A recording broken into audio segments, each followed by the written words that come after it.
Pension ഔദാര്യമല്ല, അവകാശമാണെന്ന് ഹൈക്കോടതി. KSRTC pension വിതരണം തടസ്സപ്പെട്ടത് ചോദ്യം ചെയ്തുള്ള ഹർജി പരിഗണിക്കവെയാണ് ഹൈക്കോടതി പരാമർശം. KSRTC പെൻഷൻ പെട്ടെന്ന് നൽകാനുള്ള നടപടി നടക്കുന്നതായി സർക്കാർ അറിയിച്ചു. ഹർജിയിൽ ബുധനാഴ്ച ഹാജരാകാൻ ചീഫ് സെക്രട്ടറിക്ക് ഹൈക്കോടതി നിർദ്ദേശം നൽകി. അജീഷ് ജയകുമാർ കൊച്ചിയിൽ നിന്ന് ചേരുന്നു കൂടുതൽ വിവരങ്ങളുമായി. അജീഷ്, എന്തൊക്കെയാണ് കോടതി പറഞ്ഞത്?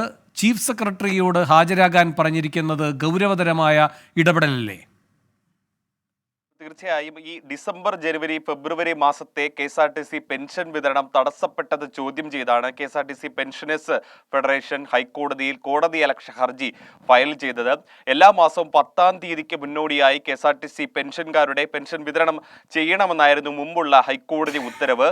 ഇത് ലംഘിച്ചതിനെ തുടർന്നാണ് ഹൈക്കോടതിയിൽ കോടതിയലക്ഷ്യ ഹർജി ഫയൽ ചെയ്തത്.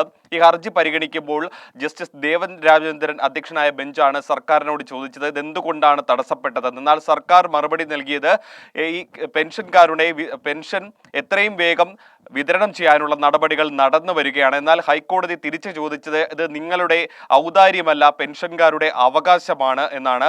ഈ പെൻഷൻ അവർക്ക് കിട്ടാത്തത് കൊണ്ട് അവരുടെ അവസ്ഥ പരിതാപകരമാണെന്നും കോടതി വാക്കാൽ പരാമർശിക്കുകയുണ്ടായി. ഇതിനെ തുടർന്ന് ഇതിന് തുടർ നടപടി ഉണ്ടാകാൻ വരുന്ന ബുധനാഴ്ച ഉച്ചയ്ക്ക് ഈ എതിർകക്ഷികളായിട്ടുള്ള പ്രത്യേകിച്ച് ചീഫ് സെക്രട്ടറിയും എതിർകക്ഷികളായിട്ടുള്ളവരോടും കോടതിയിൽ ഹാജരാകാനും കോടതി എന്തായാലും നിർദ്ദേശിച്ചിട്ടുണ്ട്. KSRTCയിൽ ഏതാണ്ട് 50,000-ത്തിലധികം പെൻഷൻകാരാണുള്ളത്. അതിൽ പല തരത്തിലുള്ള തുക വാങ്ങിക്കുന്നവരുമുണ്ട്. ഈ ഇടയ്ക്കിടയ്ക്ക്, അതായത് ഈ ഡിസംബർ, ജനുവരി, ഫെബ്രുവരി മാസത്തെ പെൻഷനാണ് നിലവിൽ ഇനി കൊടുത്തു തീർക്കാനുള്ളത്. എന്തായാലും ബുധനാഴ്ച ഈ കേസ് കോടതി വീണ്ടും പരിഗണിക്കും.